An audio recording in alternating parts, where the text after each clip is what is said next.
We often think of feminism as a product of the 1960s or the internet age, but the woman question, the radical idea that women are human beings, was being asked in candlelit rooms centuries ago.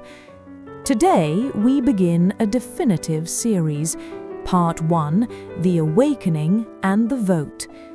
Before there were marches, there were books.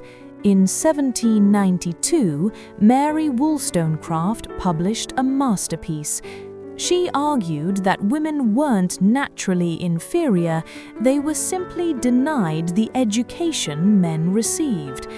In France, Olympe de Gouges wrote the Declaration of the Rights of Woman. She famously said, "If a woman has the right to mount the scaffold, she must also have the right to mount the speaker's platform."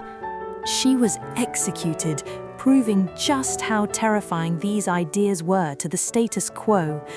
The movement found its organized voice in 1848 at a small chapel in Seneca Falls.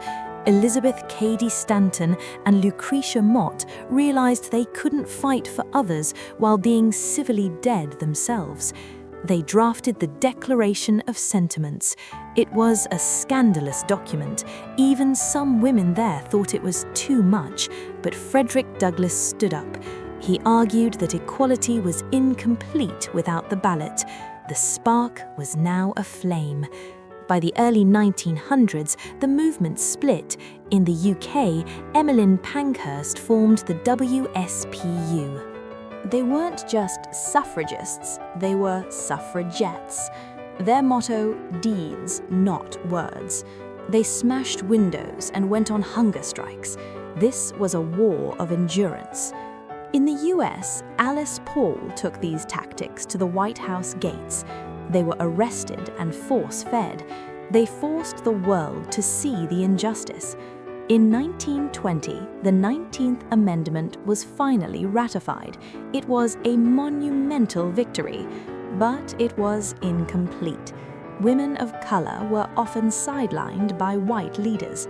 The first wave had won the legal battle, but the social battle had barely begun. Next time, we enter the 1960s, the second wave. Subscribe and join the journey.